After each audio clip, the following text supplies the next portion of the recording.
This is the Inquisitive Minds Podcast.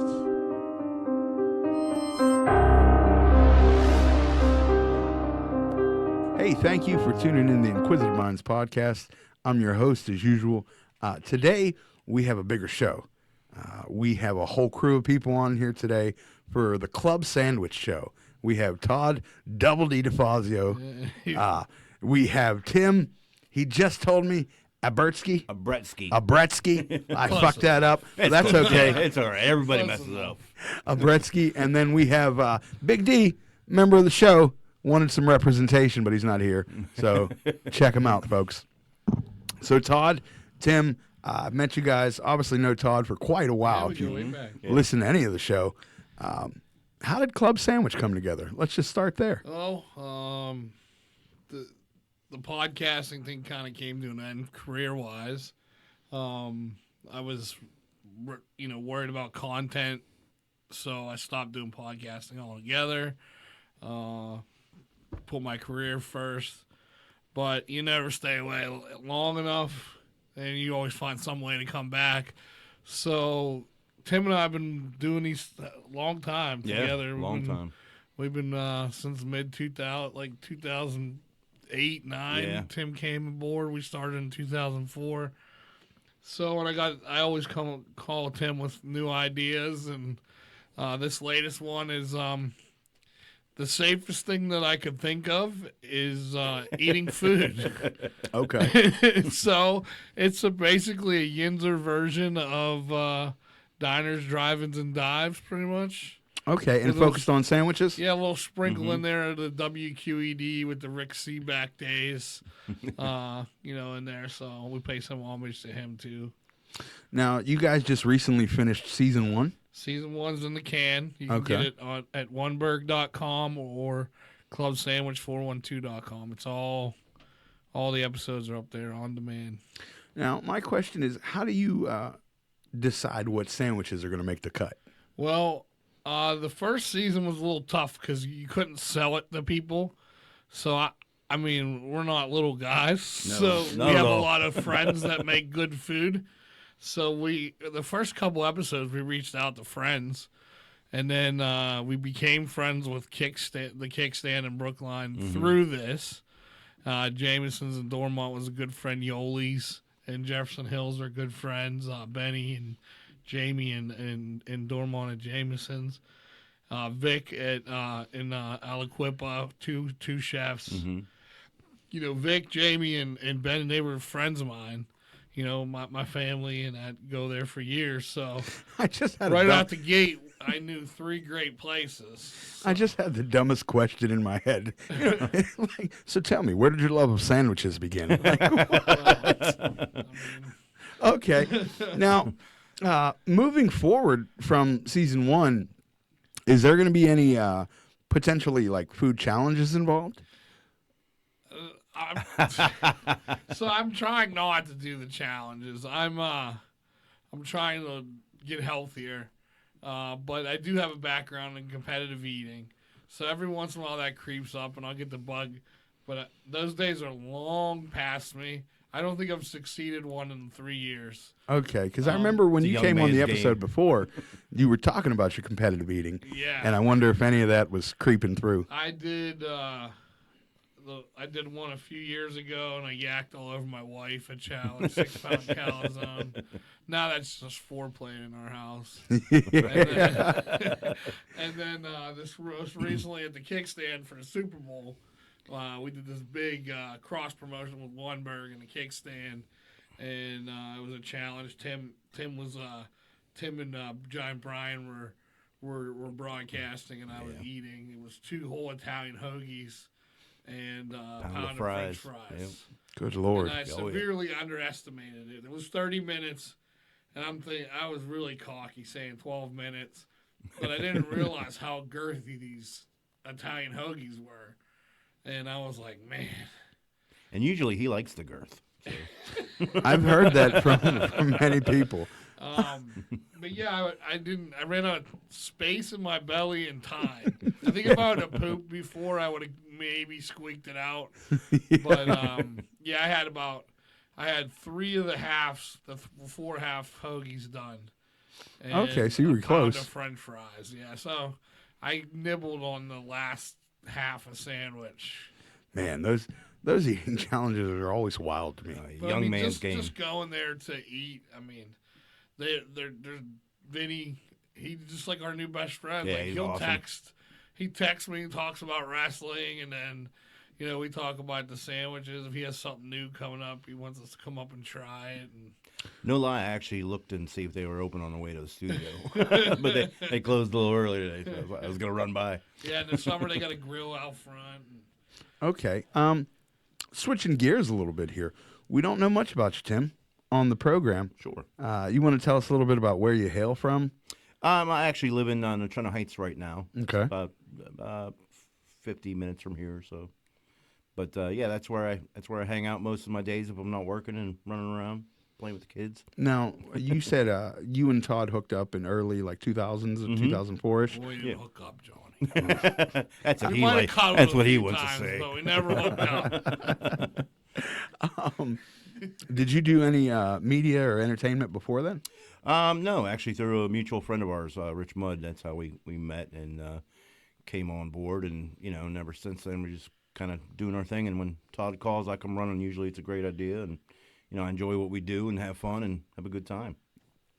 Out of all the sandwiches that you guys have had for a season, you got a favorite? I hate this question Right. because it kind of puts us on the spot. Saying, I don't want to slight anybody by any means. I thought every sandwich we had was great. So political. Woolies. No, they really were. All The of them. Woolies fish sandwich was amazing. The Peppies, the kickstand full dresser was great. Mhm. I'm gonna give it a tie between Yoli's and Jameson's. Yoli's made a sandwich just for us to raise money for Special Olympics. Mhm. Oh, that's awesome. It was called the Daddy Fat Stacks. It was all these exotic Italian meats and things like that. And then Jameson's just had the stout and straw burger. And I went there on St. Patrick's Day, like an idiot, thinking that I was going to actually get a table. And Yeah. that's like that's their Christmas. That's the biggest day there. You couldn't even get a seat. You couldn't get to the bar to get drinks. It was so packed. I was legit pissed because I walked in. I said hi to the owner, Jamie, and all I was thinking about all day was the stout and straw burger.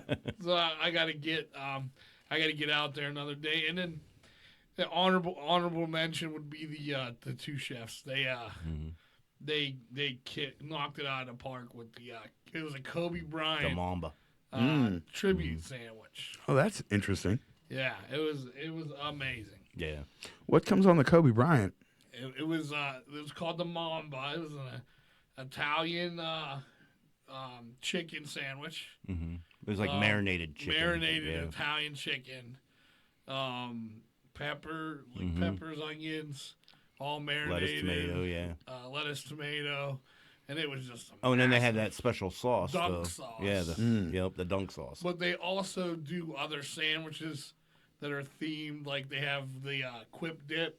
Mm-hmm. It's a lamb sandwich with like a special dip sauce that they do, and yeah, like Vic and those guys out there, they're just great. I mean, everybody was just great people. Like even the people we didn't know going in, like Yeah. Peppies and Woolies Mm-hmm. and the kickstand, like everybody was great. So it's like, I was kind of speaking.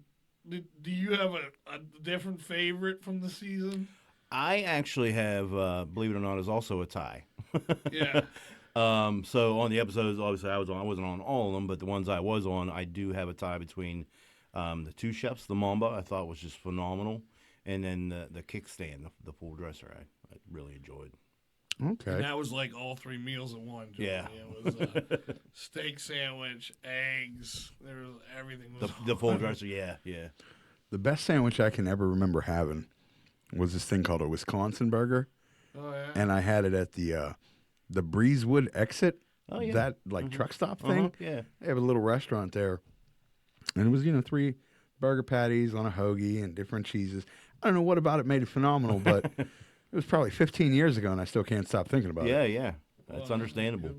Yeah, that was delicious. So, how did Big D come into play? For those of you who don't know, he's a stand-up comedian, hilarious guy, beaming with personality and charisma. He's the star of the show by far. Like, Tim and I are just the side. Yeah, I'm like background music. He's the guy everybody wants to know about. Like, we walk in the door, hey, where's Big D? Like, yeah, he's by far the star of the show.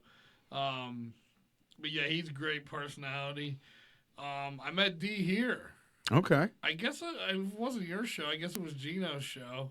He was a guest, and I said, man, I'd really like to work with you at some point. He was doing he was doing a podcast then, and we just kept in touch over the years, and I reached out to him. I had this project, or I think I reached out anybody interested in being in, and he was like one of the first people. I already had Tim. Like, he stuck with me, so. I would love to do some type of eating show every now and then, but I don't got the teeth for it. Like honestly, the do a teeth. soup show. The teeth, the teeth I have, like 7 of them are loose right now. Yeah. I was at work 2 days ago, and But those are new, right? no, this tooth just popped out of my mouth. But you have a bunch of new ones. Right? I had some new ones, and when I lost everything in Texas, that included teeth. Does the repo repo. man come take your teeth? The repo man repoed my car, and my teeth were in it. Oh, well. Like everything was in it, and I couldn't get access to it. I tried and tried. Yeah. Somebody probably got that car in an auction and found the teeth. Bro, it kills me because I wear a size 13, and I probably had 10 pairs of like brand new J's in there, numbers. I was so disappointed. Like, obviously my life was a mess, so I had bigger fish to fry.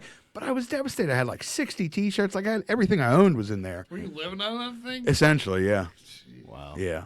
And I went over to my sister's to do some laundry, and fell asleep on the couch. When I woke up, some bitch was gone. Wow. And they hit the jackpot. They had new teeth, Shoes. Yeah, they had everything in there. I was devastated. Toolbox full of tools. Oh, wow. I know this is stupid, but I was feeling real down at the time, like a couple days beforehand. So I bought myself a new like pack of screwdrivers, and I was just fucking devastated that they took those too. I was like, oh, I can't fix anything. Do you just impulse shop when you're down and you just buy screwdrivers? No, I love tools. Okay. I'm the same. Love tools. You know, and when you look around at tools, there's something that catches your eye. Yeah, it's like Christmas gift. And you're like, I eat my feelings. Yeah. And one day I just was like, I was feeling real bad, want to do something nice. I was like, what? Pack of screwdrivers. It's better than buying a bag of meth. That's what I was usually doing down there. But you've come a long way since then. So. Yeah, man. My baby girl is about to be 5 months tomorrow. Nice. Yeah. I mean, hats off to you, man. Yeah, that's awesome. We were, mutual friends and everything. We would always, I'd be always asking, how's Johnny doing? How's Johnny doing? And you came home, and that was the best thing for you. Yeah. How great your life is now. I mention that a lot. Like, as much as I hated it, if my sister didn't give me that ticket to send me up here in the manner she did, I don't know if I'd be alive. Yeah. Yeah. No, it was bad. I mean, I did. There's a lot of us up here that were nervous and didn't know what to do or how to do it. You know what? The outcome of love and support from the people back home that I had all these strong relationships with, that when you get depressed, you don't think about that shit. You get in your own feelings. And I had hundreds of people reach out to me. And You're it not really, a dick, dude. You're like one of the nicest people I know. Like, well, meth will fuck up your head. Everything went to shit around me. So I'm thinking my whole life's a mess. And when like hundreds of people reached out, it really like opened my eyes. Like Chris gave me a place to live. I was like, fuck it. And then you just pick up and keep starting going. Yeah. One foot in front of the other. That's it. Doing One your day at a time, podcast right? Again, and that was one of the first conversations we had, I think, when you came back, and I was like, you need to do this again. And I shut this place down, and I opened it for you. I mean, we were probably pulling cobwebs out of the air just to get in the room. Sitting empty. I've said it before, but I obviously publicly want to say it, like, thank you. Because I needed it. I love doing this thing. This is part of you, and you're good at it, so As long as I have there's a facility here or wherever I'm at, you have a home for your show. That's for sure. After I started recording, and I mentioned like how I finally started feeling myself again, recording podcasts was part of it. Yeah. Mm-hmm. Oh yeah. Because you get to express yourself, but also you get to learn wild shit about people. Yeah. Like my third nipple. Is the only person in the history of, like, I don't even like cry for personal things. I've had at least 2 or 3 occasions in this studio where he was doing interviews and I was producing the show and crying over here like a bitch, full tears coming out of my eyes, like sobbing, and that like not too many people can do that. Right. I try and think that part of my appeal is like brutal transparency and honesty. And I think you can get it out of people. Now, the only other time I cry is like in Rocky when he wins the belt. He's like, I did it! Yeah. You know, I'm like, oh. I got Rocky energy. No, But like my wife could be like tell me, I don't know, like it's not too many things that have brought that emotion out of me. I mean, I like the weird and interesting, but I also like the real, and sometimes that's painful. Yeah. Weird and interesting is great too. Yeah. Like, I think back to Alyssa having dudes on Omegle send her their cum rags from their conversation and her creating sculptures with it. The first lady I had back on. Oh, I didn't And know making that was... sculptures out of cum rags. Yeah, she would get on Omegle. Yeah. And guys were jerking off. She was like, fuck it. Finally, I just started talking to them normally while they were jerking off. And she said, I got a P.O. box. I had them send me all their cum rags. And over time, she made sculptures out of it. Oh, my God. Man, that's... Yeah, it was pretty wild. Like, Yeah. I'll put another picture back up during this episode. That's There's gotta wild. be a place for that. Well, the thing is, Oh, somebody will buy it. the pictures she sent me, they were beautiful. Like, you would never thought, oh, that's clearly made from cum rags. Like, it was like abstract art. It was very nice. Huh. Yeah, but like, you don't usually get that type of stuff in normal conversation. Right, yeah. You know, she's also a comic, a photographer. She hangs by hooks. Uh-huh. Like, there's so much. And people in general are so interesting, but just don't realize it. The biggest thrill for me is when people say during an interview, I've never told this to anybody. Yeah. That's Fucking bring it on. You know, Jackpot. I got into an argument, not an argument, but a back and forth on TikTok the other day because I posted a clip with Mike Wattool and it was talking about flat Earth. And then I won't tolerate that bullshit. I'll tolerate anything else but flat Earth. And some guy gets on there and says, oh, this guy says the Earth is round without providing any proof. Typical Globy. Globy. What the fuck? I've never been called that before. Globy. Yeah, I love it. Worse. Could be worse. I just love talking to everybody. I was surprised. The world has gotten a little bit nicer because when we were at the Polar Plunge, Yeah. we had a bet with Yoli's Mm-hmm. that if they raised $10,000, which they raised 12, Oh, nice. Yeah. that the owner Benny said he was going to jump for the first time in like 10 years, but me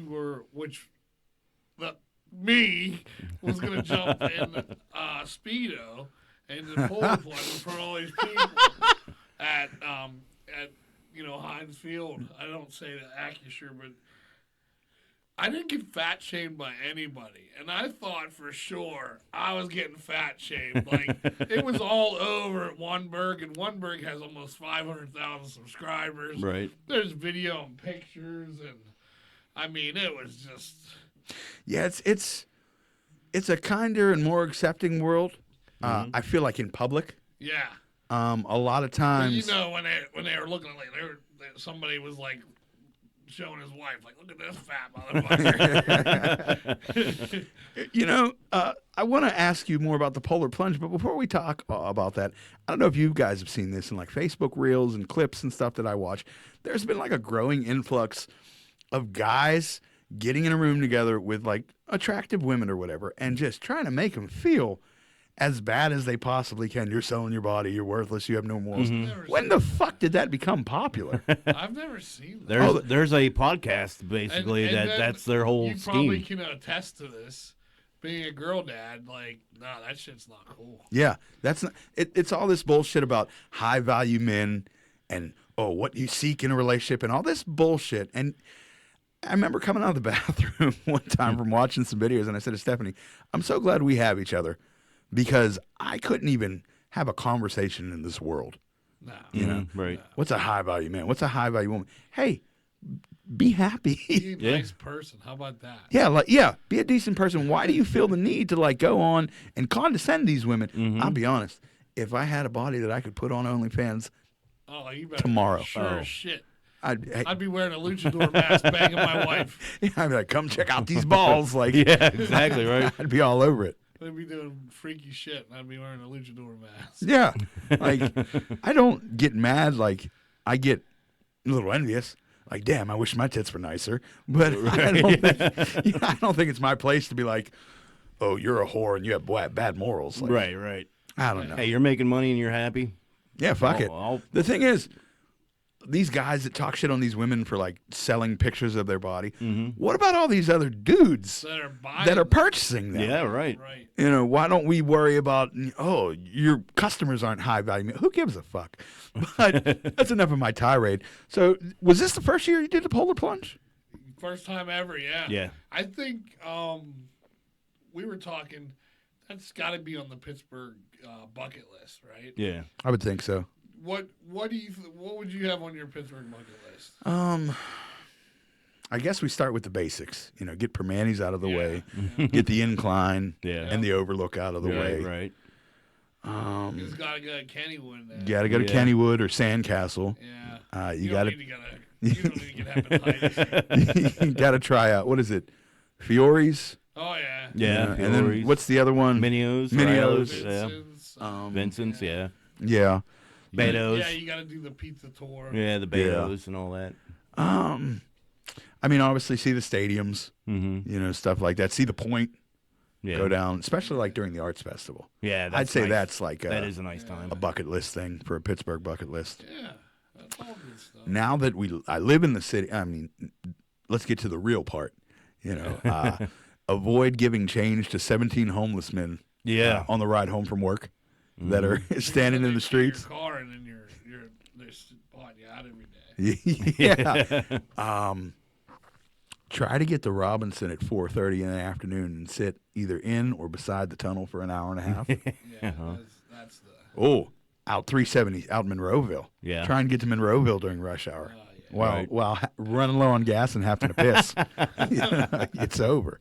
Yeah, you gotta like wait till you get to the Edgewood exit so you can go like Gecko. Yeah, on the corner. Yeah, that's the closest one. I hate that driving. What else would you put on a Pittsburgh bucket list? Oh man, the plunge. Yeah. Oh man, I'm always good when I'm not on the spot. I had a whole bunch of them that I've talked about in the past. You got to go see the Pirates lose. Yeah, you got to go to. I was gonna say go to a game. Steeler game. Yeah, at least nothing's like a Steeler game. Yeah, go to a Steeler game, Penguin game. Some of the Pirate game. coldest I've ever been in my life has been at Steeler games. Oh yeah, absolutely. I've been so cold, but you don't leave. But those Stay. you get those guys that are like in the gimmick costumes. I call them the Pittsburgh Avengers. They got it nailed. They're like there's like a Pope, there's a Jesus, Yep. there's Steelman, there's a fake Troy. We met all those guys at the plunge too. So Yep.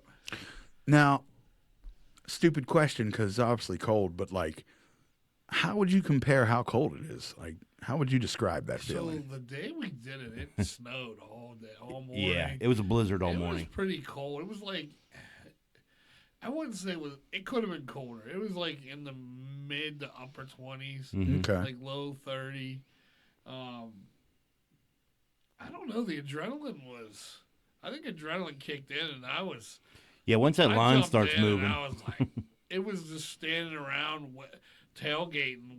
You were freezing. Mm-hmm. Where was this exactly? Right in front of the Great Hall. Okay. Yeah, down at Ackershire Stadium. Bless you.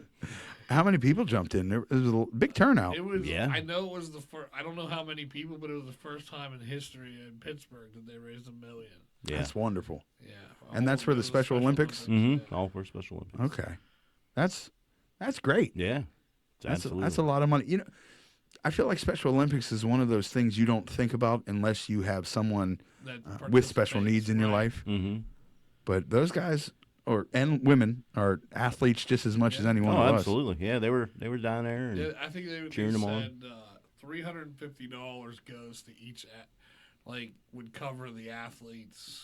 Okay. Whatever they do for the whole Olympics and everything. Mm-hmm. And you guys might not know this, but is the Special Olympics the same, like every 2 years, every 4 years? No, I don't know. No. I think they do it every year. Actually. Yeah, I Okay. do think it's a yearly thing. Yeah, it's a yearly, and then they do events all through the year. Yeah. Because they have indoor and outdoor, and bowling and basketball. Mm-hmm. I was incarcerated with a guy when I was younger that had won some type of medal for running in the Special Olympics. No. Yeah, I mean that's as close as my connection gets as of right now. I don't know what the world has in store for me in the future. Right. We had a D-man that was he was an intern at one of the radio stations I was at, but he was also our buddy that kind of hung around our shows, and he was a weightlifter. Yeah. For Special Olympics, and Okay. yeah, he was all jacked up. I forget what he had, what was wrong, but he got in it. He pursued lifting, and he was jacked. Yeah, that's wild, man. Yeah, that's incredible. Shout out to everybody who jumped in the freezing ass cold water. Yeah, and Special Olympics. The only thing that somebody said, and the guys from the Anything Can Do This podcast, they said I looked like the generic wrestler that comes up on the screen when you're creating a wrestler on a video game. Okay.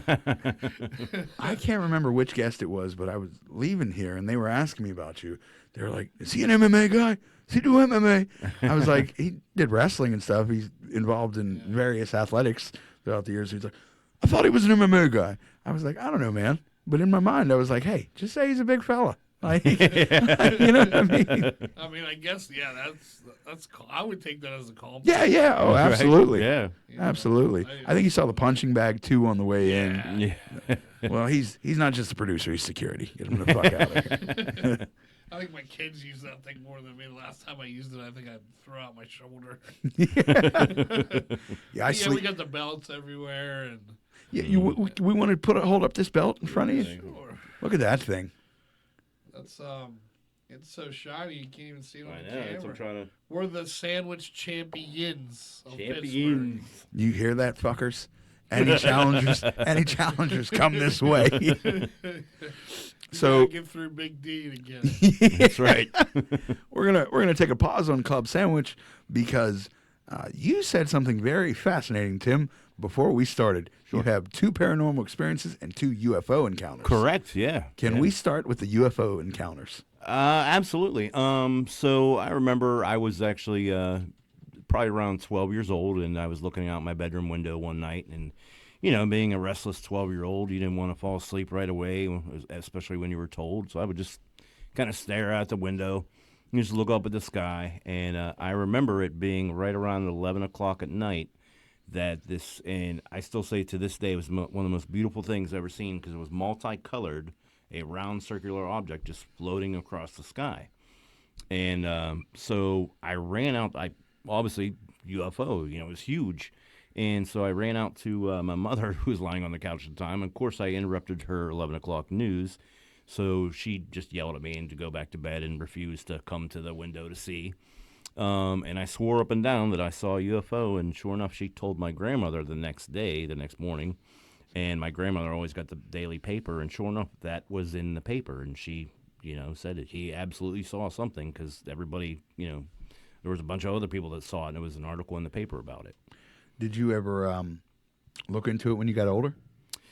As far as UFOs themselves? Or just that specific event? No, you know what? I really haven't, but I now that Google's available and I'm older, I should probably actually look up that article and see. Can I ask you to describe the craft a little bit? Sure. Like I said, it was round. It was easily as large as a football field, and that's way bigger than I would have anticipated. Yeah, easily as large as a football. Like I said, it was shocking. It just kind of came across the window, and it was circular, multicolored. All the lights were rotating, if you will.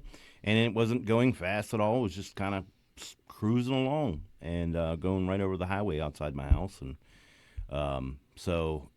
again, it was one of the most. I always said this as I got older. I wish somebody could hypnotize me so I could go back and remember that and kind of maybe describe it. Oh, the hypnotic regression. Right, and actually play that back out in my mind, and just because it was such an amazing experience in visual sighting, if you will. Yeah, that sounds wild, and especially something that big. Yeah, it was enormous. But at 12, yeah, right. When you say something, yeah, nobody believed me. My mom wanted me to go back to bed. Yeah. And was the other one close by, or was it separate in your life? It was separate. I was actually at a sleepover at my friend's house, and their house was kind of like out in the country, if you will. So we were all on their back porch, just kind of playing around. And I remember, again, I was younger, and there was parents, older people there, and we were all hanging out, and everybody started gathering towards the porch, and we were, watching this little. Off in the distance over these trees out in the woods, this white dot just kind of going up and down and hovering for a while. And, of course, all the grown-ups are like, oh, my God, what is that? It's not a helicopter. It's just a white dot. It's, what could it be? And next thing you know, this was a good 20 minutes. It just kind of turned sideways and then just took off. This episode has been sponsored by Goat Grinder. Right now, go to goatgrinder.com, enter in IM20 to get 20% off your order. All right, hey everybody. My name's Ron. I'm the owner of Goat Grinder, and this is the Inquisitive Minds podcast. We're sponsoring this forever now. We're going to give Johnny $1 million, so everybody watch this. No, I'm kidding. Anyways, so it's grinder, sifter in a mason jar. This is your pressure band, keeps it all together. It's your top grinder, bottom grinder. When you're ready to grind up, slip it on there, give it a snug, throw in whatever you want, and then. Off center post, so you don't smash everything in the middle, and then all your junk will fall into this handy dandy sifter, and then everything else will fall in here.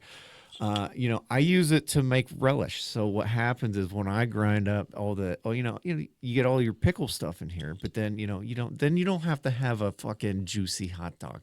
You dump out that extra sauce.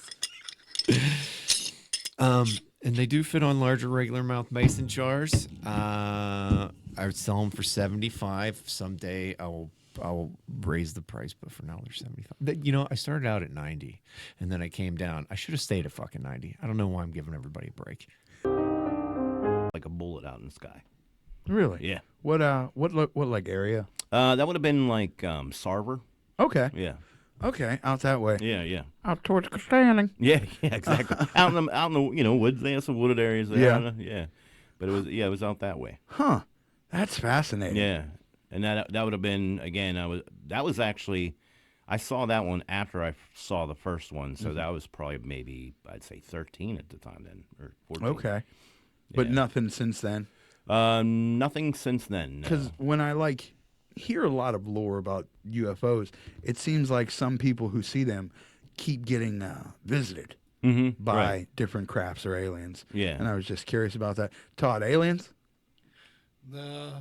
My ex-wife might have been. I remember. You want to talk about exes, Todd? Ex-wives. I'm opening up a can of worms. She had boobs in the front and the back. I'm just going to leave that alone. I'm extremely jealous because as much as I'm into this different, weird, paranormal, what have you stuff, never seen an alien. Yeah. Never seen an alien. Been all over the country, driving in obscure spots, Yeah. And I'm a welcoming fella. Yeah. I'd be scared, but I want to see it. You see him every day. You don't know. I'm not gonna lie. I still keep a lookout, though. That's very true. You know what? You just made me think of something really sad. Like, as busy with life is anymore, I rarely take the time to look up in the sky. The fact that you just mentioned that, I was actually just driving in work the other day, and of course we had the rain kind of come through and the snow. And I was at a stoplight, and I look up, and these clouds were just beautiful. They were like rolling clouds. And I was like, how many times a day do I actually stop and look up at the clouds or the sky or, just how picturesque it is and how beautiful it is, and because everybody's always constantly looking down, walking down, looking at their phones. Nobody looks up anymore. We're so busy with life that we forget, and not to get too out of range here, but how like small and insignificant we are. Mm-hmm. Because there's 7 billion of us, but we're on a rock. You know what I mean? In space, floating the fuck around. Right. And like, people act like all that shit makes sense. Yeah. You know? I mean, like, we're on space, and then, they say space is expanding. Everyone's like, oh, cool. So there's nothingness, but the nothingness is getting bigger. Right. Like, what the fuck does that mean? And how does something that's not there, nothingness, become more nothingness? Well, wasn't that the whole story of what was it, Atreo and oh gosh, I'm trying to think of the movie when we were kids, when the nothingness came. Remember he had the horse, Atreo, the lamb, or not Lamb Before Time. Never ending story. Thank you. Yeah, I couldn't think of it, but that was the story of that. Yeah, I've never seen that one. I remember it, you know, what it is, but I've never seen that one.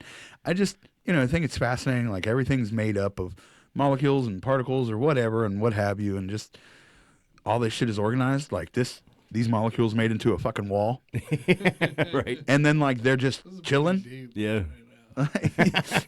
Just sound waves and blah blah blah. Like, and we figured out how to wrangle this shit in to make podcasts. Like, smarter men than me. Right. Moving on from that fucking rant, these molecules made a cup. Like, what? Stay. So your paranormal experiences, can you tell me about those? Sure. I had 2 of those, again, being younger. Well, actually, one I was probably about 17, 18, to be honest. Well, I'll tell you that one. It's more entertaining. I was at my friend's house, and she kept complaining that, her house was haunted at the time. She would come home, her TV would be on, her glass jars would be, on the kitchen floor but not broken.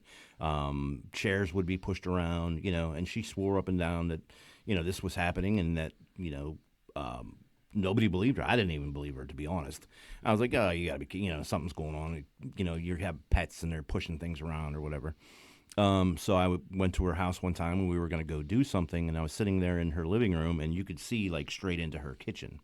And she was getting ready, and all of a sudden her kitchen cabinets started popping open. And I was like, oh, my God. So I hurry up and I grabbed my keys, and I told her, I said, if chairs start flying around here, I said, we're out of here. But nothing actually moved after that. So I went into the kitchen and was like looking at the cabinets, and sure enough, they were magnetic. So they actually had like a little magnetic pull on them. So you actually had to give a little bit of strength to pop them open. But as I was sitting there, sure enough, like 4 of them just pop, just started popping open right in front of my eyes. And that was one of the craziest things I saw. What do you do in that position when you see that? I just sat there kind of stunned. And like I said, I told her, I said, if now, some other chairs or things start getting crazy, we are leaving right now. They can go through the cabinets, but once they start eating out the fridge, it's fucking over. Yeah, when stuff starts flying around, I'm good. I'm out. That's always interesting to me. My problem is when I hear a story like that, I want to know what's the details. What's this? Right. What happened to the house? We had Ed Kellerman on recently, and boy, oh boy, you ask that man a question about that, and he like knows the details and gets psychics involved, and it's just wild stories. He's an investigator and an author. Yeah, well, she, like I said, after that happened, then I really actually believed her, and she was hysterically happy because she's like, finally somebody knows, what I'm going through. And because, like I said, nobody believed her. So after that, we had found, she lived there for a little while longer and stuff. She just kind of became accustomed to it. Nothing was in a sense like evil. There was nothing like damaged or, just kind of just kind of, little things moved around here and there. Like I said, there was glass jars that would be left on the floor. They wouldn't break. Just weird things like that. And she lived there for probably about another year or so with that, and then she ended up, moving, obviously, but it was nothing ever really heinous in a way.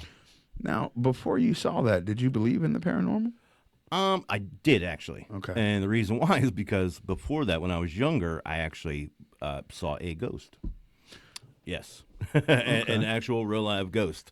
And that story being was my grandmother was actually in the hospital at the time, and she had a heart attack.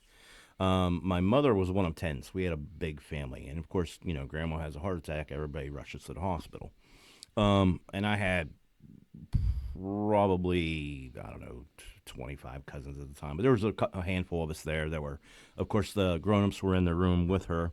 Us kids were in the hall, just kind of hanging out, bored, because we didn't really know what's going on. Yeah, when you're a kid, even when it's a dire situation, yeah, you don't we really didn't understand. Yeah, I mean, we knew she had a heart attack. We didn't know how bad it was or anything like that, of course. So the parents were dealing with all that. So my cousin and I, and we were the same age, actually, really close cousins, and we were just hanging out there. We're bored, and we're like, we thought to ourselves, hey, let's go check out some of these other rooms. And so we went to the room actually next door. And we opened up the door, and it was almost like a movie. There was a woman, and again, this is how it really was like a movie, if you will. There was a woman with a flowing white gown standing there in front of a window, and like this bright white light was shining through. And she was an older woman, had a gray hair bun on her head. And we actually opened up. We're staring at it there for a minute, and then we actually got scared. We're like, oh my God, we're interrupting somebody. Somebody's actually in this room. So we shut the door, and we were talking to each other, and my cousin's actually a doctor now, so he still tells the story too. But we were saying how crazy that looked, because it was just a weird object. A woman standing there, flowing the window. Why was the window open? Why was her gown flowing? Why is the white light there? And so we decided we're going to peek back in. And we opened up the door the second night. We never left that door, by the way. I will say that. We never left the door. Nobody ever came in and out. We were standing right there because, like I said, my grandma's room was right next door. And we opened up that door again and peeked in, and the room was completely empty. There was nobody in there, not even one patient. So, yeah, so that's how that went. You know why I love the paranormal so much and everything in that realm? Yeah. Because you just need one thing to be true for essentially everything to be true.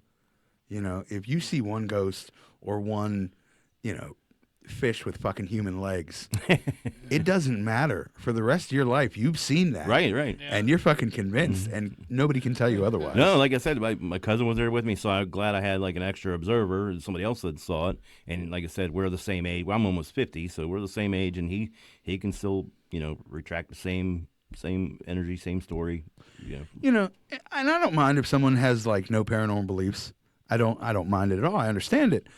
But what I don't understand is a Christian who doesn't believe in the paranormal when everything you're taught is essentially paranormal stuff. Like if you break down Jesus, Come back then. Yeah. he was dead for 3 days, came back. Even the miracles, turning water into wine, curing the lame, or all that. Like leprosy, yeah. Angels, demons, Satan. If you take the the religious part out of it, it's all paranormal stuff. A lot of different religions are. So when people are like, "Yeah, I'm a Catholic" or whatever, and they're like, "I don't believe in ghosts." Well, you worship one. You also have like the Egyptians with the hieroglyphics of the flying saucers and men in spacesuits and things like that. Yeah. And I understand they have this debate about who built the pyramids and whatnot, but there's still, nobody was there. Yeah, nobody knows. So we don't sure. fucking know. They're guessing at this point. Yeah. Forever it was slaves were thought to have built it, then, hired skilled workers.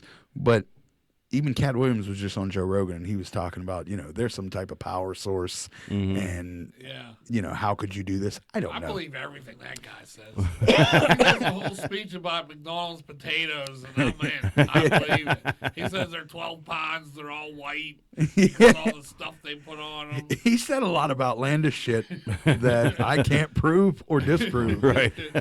He goes, it doesn't matter. I'll tell you how bad they are, and you'll still go and eat them when you leave here. That's the truth, though. Like, I know how bad the shit is that I put into my body, and I'm still like, I'm all in. Yeah. I love it. Love a chicken nugget. Yeah. Cat Williams said he had a 4.240.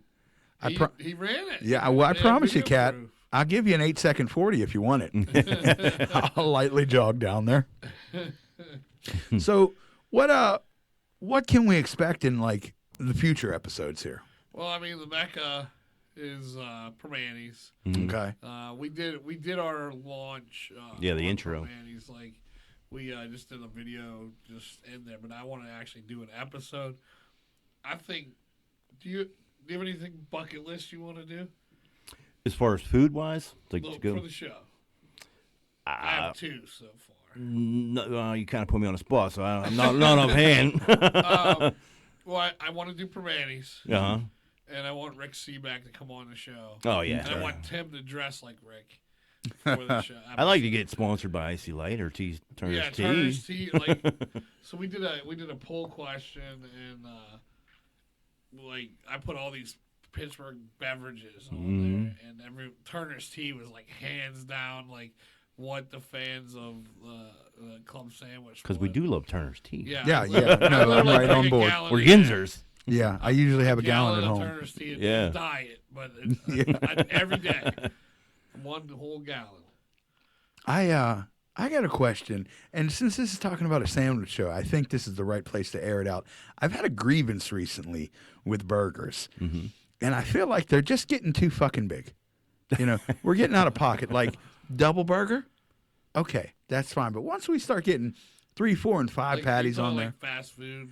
Yeah. you can't even eat it. Like, once you get past a Dave's triple, Right. Yeah, Even that's kind of. just greedy. yeah. Yeah. You Just get triple 2 Whopper, burgers. you know, those are huge. Yeah, I do double Whopper because the bun starts falling apart. Well, they had the you double know? Big Mac just came out recently too. That was. Yeah, but I tell you what, if you're a real one, you've been making those on your own for years. Oh yeah, but absolutely. The double Big Mac, like the thing about the Big Mac is everything is calculated, all the tastes and every bite.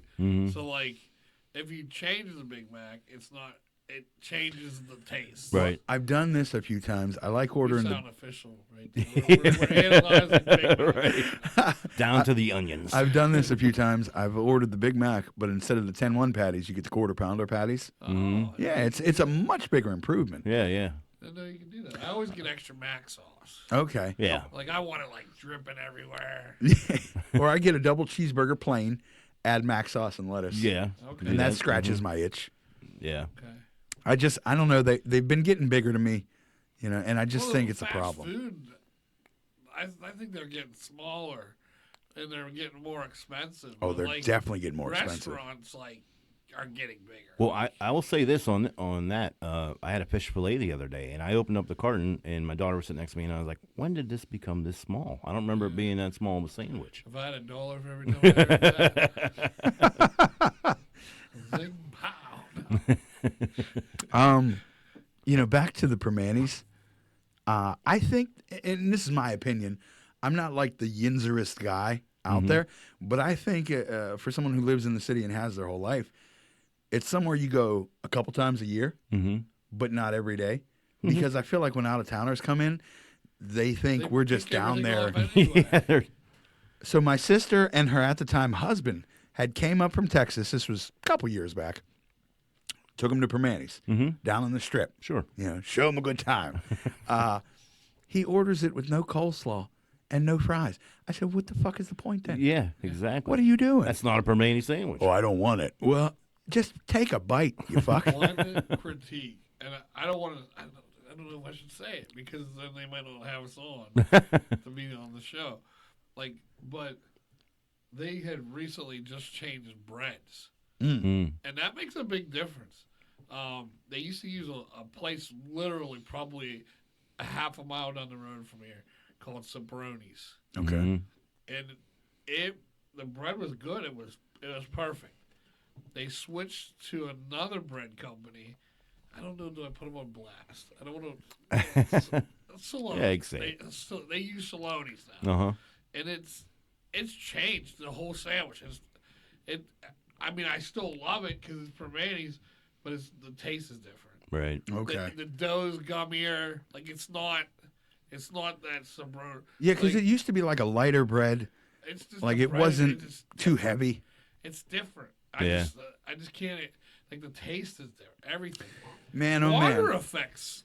Yeah. Like if you go to a pizza chain in Squirrel Hill and it's the same chain in Baldwin, the pizzas taste different because Because the water in the dough, yeah. Yeah, that's true. I tell you what, Permanis makes me think of my really fat guy days.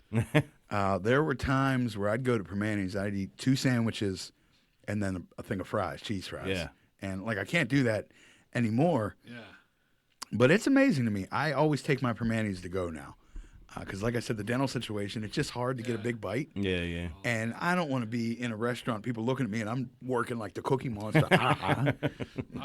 Yeah, I mean, my wife and I, it was our first date, was Permani Brothers. Like, I would have loved to have Permani Brothers do our wedding.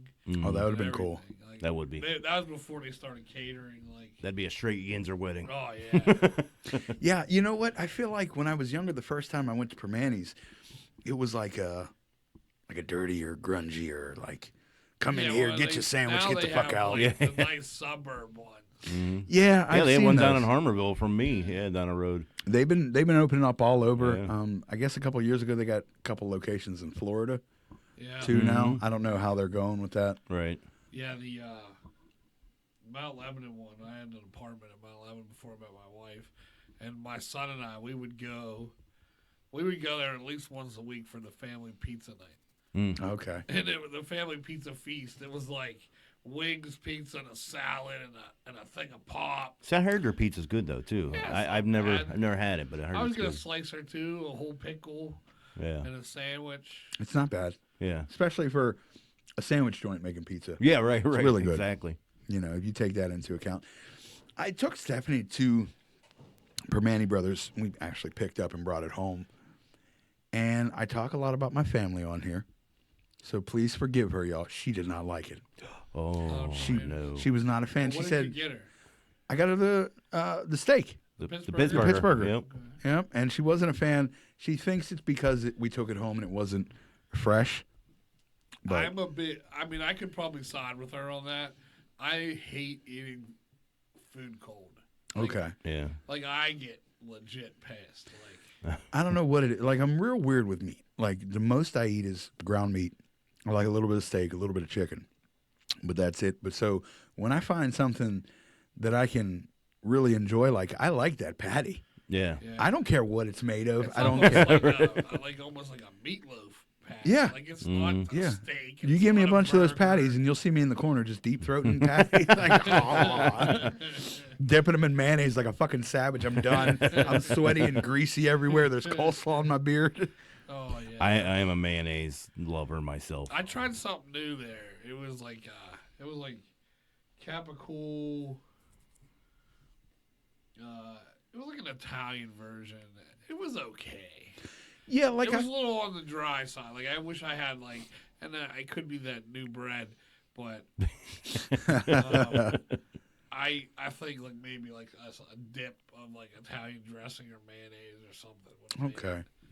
But the Capicool was good. Oh, it was Capicool, pepperoni, and Italian sausage. Okay. Yeah. It was pretty good.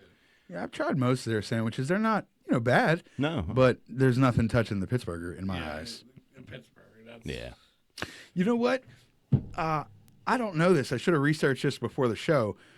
Yeah, I guess I'll ask this. Do you guys know if Eaton Park, is that a local thing or are they? They're local. It's local. Yeah. Local. I've always had a beef with their fucking version of the Big Mac. Oh. The Super Burger. Yeah. Super Burger, What yeah. came first, the Super Burger or the Big Mac?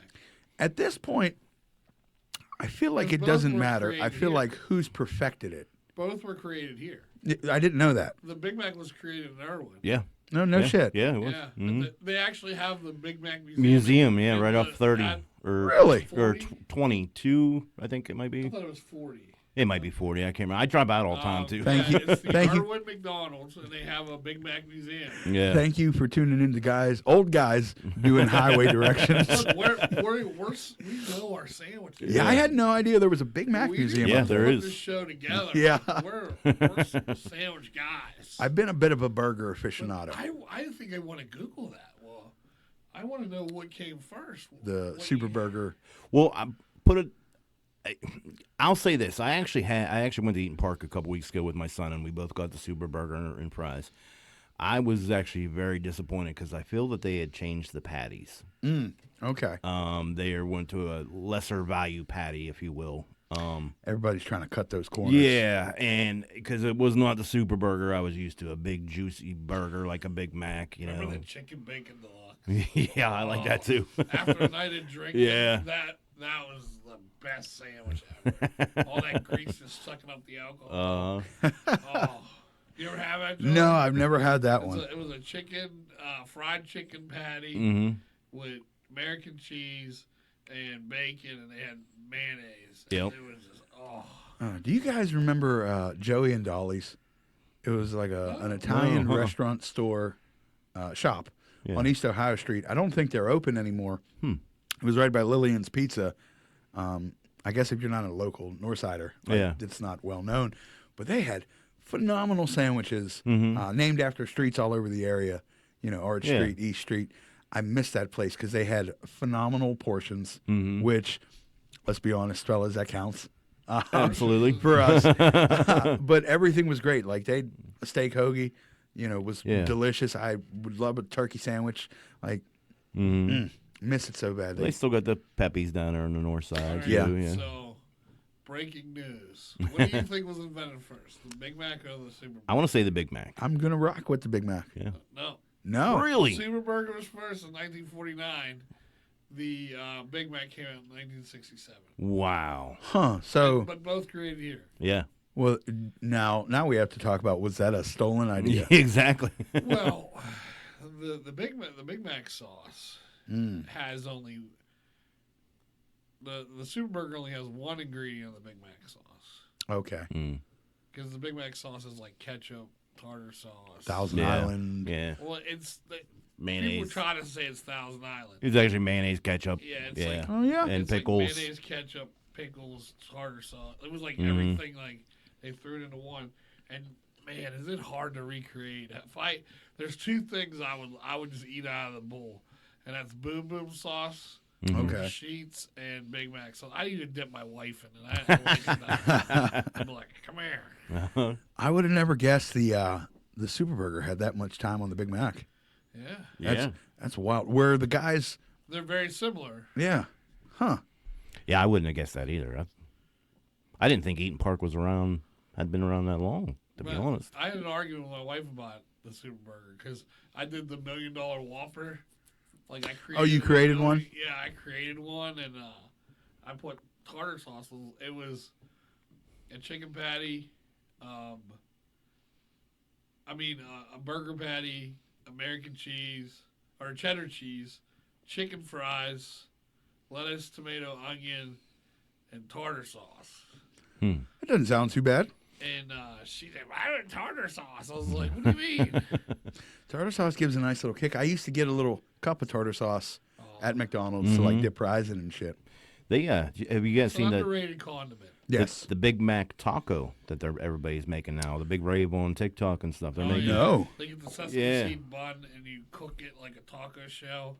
Or they actually just have the taco shell too, and they'll put the meat patty on there, and then just all the toppings, and you eat it like a taco. But it's all flavored from Big Mac. Like it has I worked at McDonald's many, many moons ago. Almost 18 years ago. That's crazy to say that.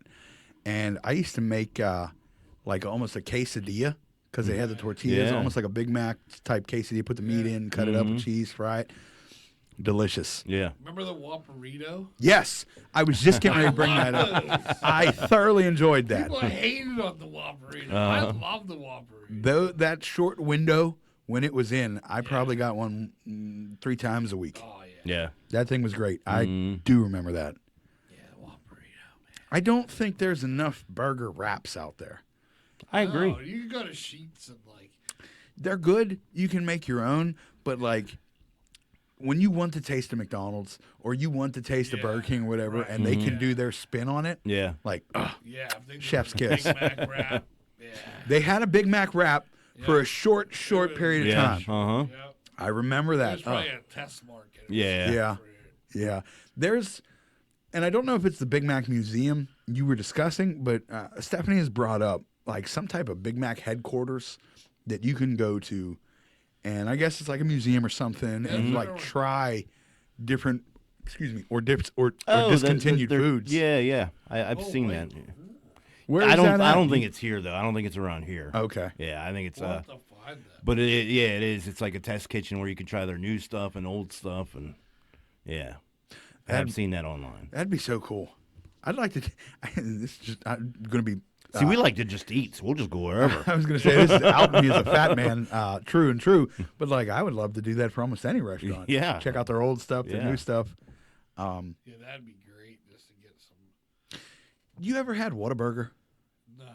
No. No? It's like a southern thing, I Right. believe. I had it a bunch in Texas. Man, it is almost like My wife lived in Texas. She's told me about Whataburger. it's like an upgraded Burger King. Yeah. Essentially like a better quality. It's just phenomenal. See, I love a good Burger King, too. I wish they had Whataburgers up here. I can't recommend them enough. So, real quick, I guess I don't want to talk too much about restaurant burgers because I don't want you guys to like out yourselves or ostracize somebody.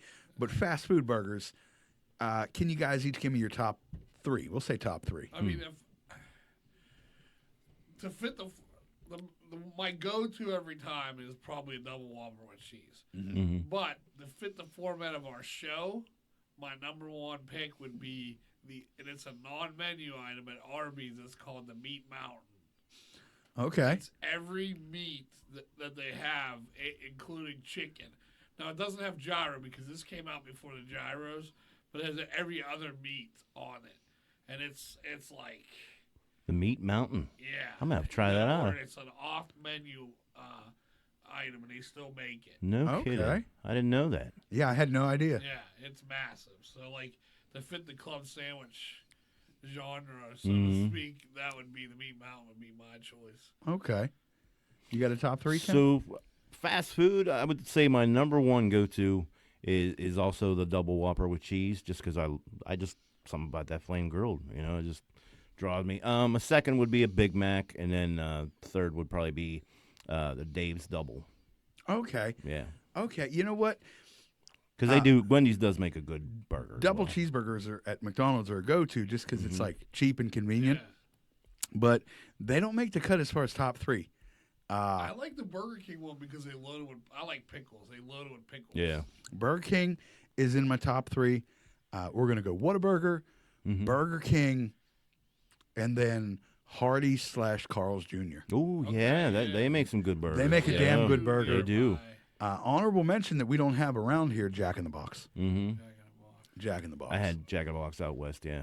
It's variety. They're constantly changing up, adding new sandwiches. They really know how to treat a man that loves cheese. But I don't know. I actually don't know where else Hardee's or Carl's Jr. I know there's one in Millville. Yeah, That's the only one. That's the only one I know of. Yeah. Yeah. What about chicken sandwiches? The Chicken Wars, right? Chicken Wars. Okay. Do the 3 there. That's tough.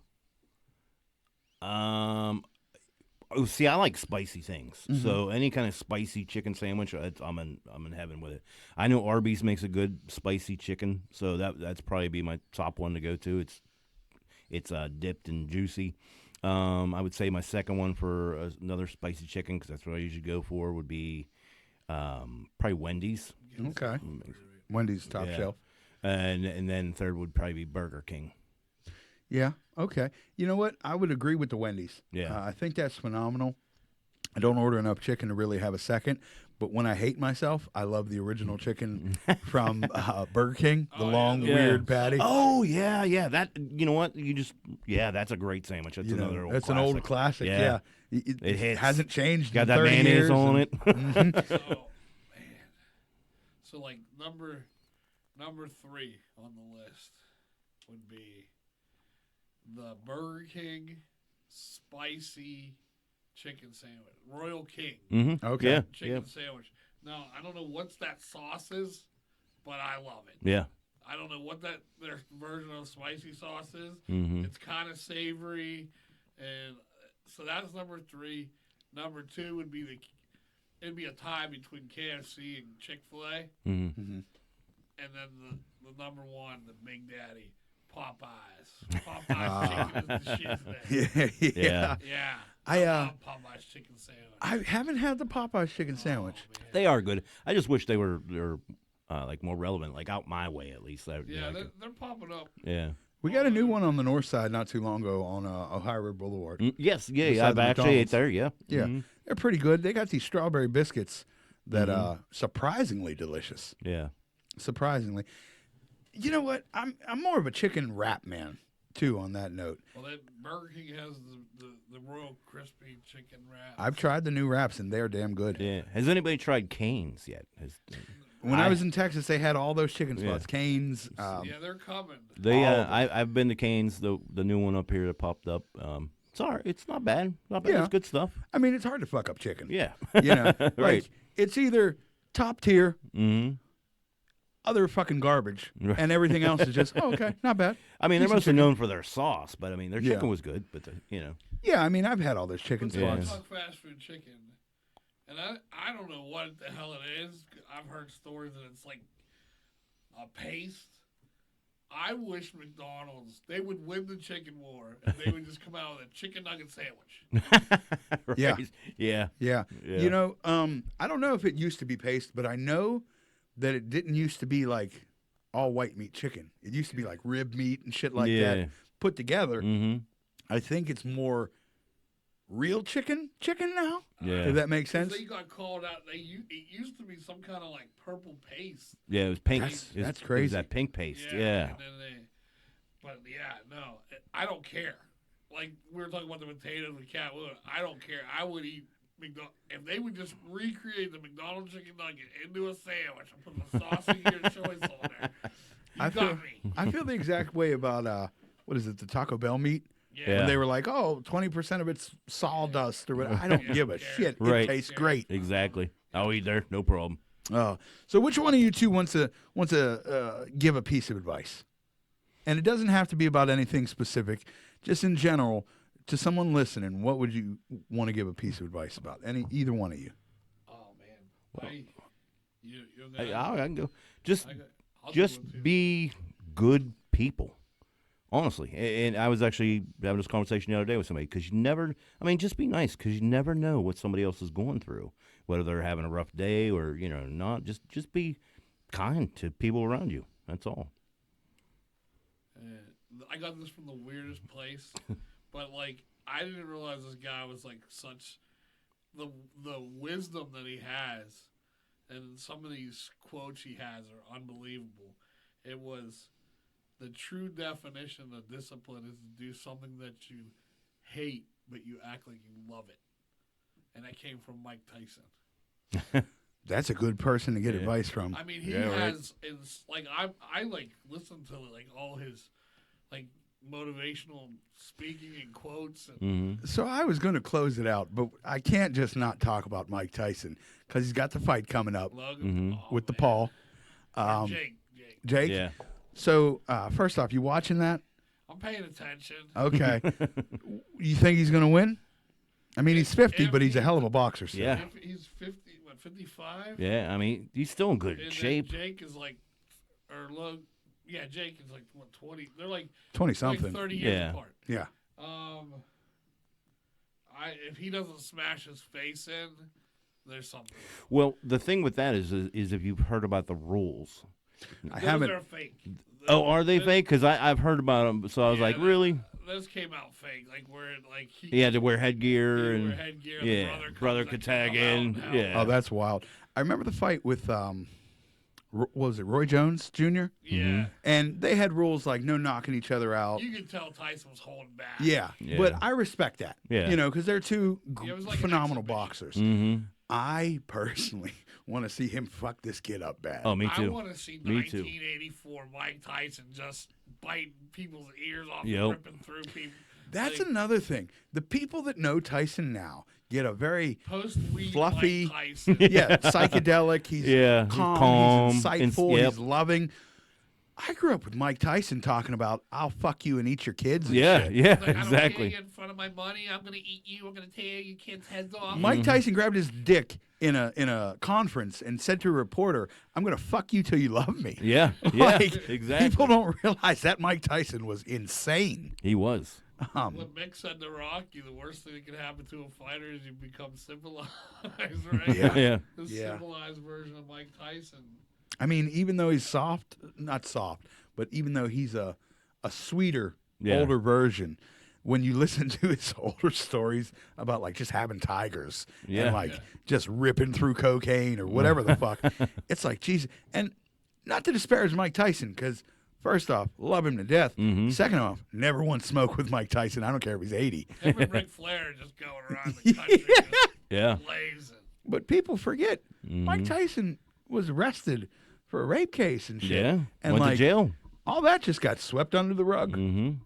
Yeah. By the way, Ric Flair is just out hustling weed now. Weed and boner pills. Yeah. I seen him do an ad for boner pills. I didn't see that one yet, but that's great. I listened to a lot of his story. In his prime would never exist in this world. Oh, no. Yeah. No. Not the world we live in now. He Womanizer. and weed around everywhere. Blatant drunk. He didn't care. It was a different time. He'd have been canceled. Oh, Absolutely. He'd never been the greatest champion of all time. 100%. So many people that I don't want to say I looked up to, but like were influential back then were doing things that were like society now considers fucking atrocious. Yeah. And it's just wild. Back then it was like, Back then it was all right. Look Yeah. at Rick over there walking around with his dog out. Like, Yeah.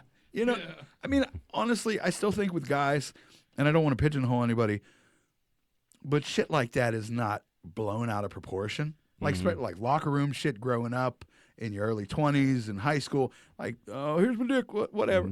Like, now people are like, I saw a penis and I'm fucking destroyed on the inside. Yeah. You know what kind of bothered me? When we were at the plunge, and like, you're in this freaking The tent, tent. Yeah. and there's just naked dudes everywhere.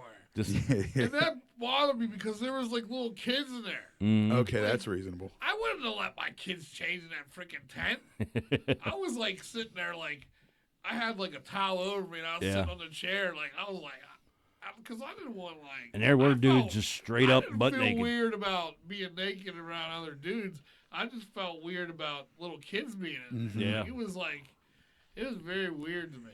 Yeah, because if you're in any type of athletic situation growing up, like play organized sports, go work out, I tell you what, man, those old dudes in them locker rooms just come out hammer swinging. Hair, they got like a sweater, like a full sweater. Of White hair. snow. All over. Just dong out, leg up on the thing, Yeah, talking, hey, how's your son doing? What's up? Yeah. Like, what the fuck? Like, nobody acknowledges guys just dick swinging. Yep. Oh, but, I mean, it is what it is. You know, if I see a penis now, I don't ever run. Get to LA Fitness dick swinging in the locker room, old. I mean, You got to be 70 or older. Yeah. no fucks again. I hate to expose myself, but I could tell even at that age that those penises were stretched by age. Yep. Because they never had Saggy balls. they always The had gravity. saggy balls. Yep. Oh God. Slingshot balls. Well, gentlemen, great advice. Thank you so much, guys. Check out Club Sandwich. It's all over the place. Shout out your websites again. Everything is Club Sandwich 412. All the socials and websites. So if you go on anything, it's just Club Sandwich 412. We're easy to find. And Oneberg, where we that's our broadcast partner, and we broadcast everything through Oneberg and Club Sandwich. So even if you like Club Sandwich, go to Oneberg, like them as well. Tons of great Pittsburgh content. Oh, yeah. constantly content. Absolutely. All right. Well, Tim, Todd, shout out to Big D. Yeah. Big D. He was quiet He's this very episode. Yeah, yeah. But thanks for coming in. And until next time, thanks for listening. This is the Inquisitive Minds Podcast.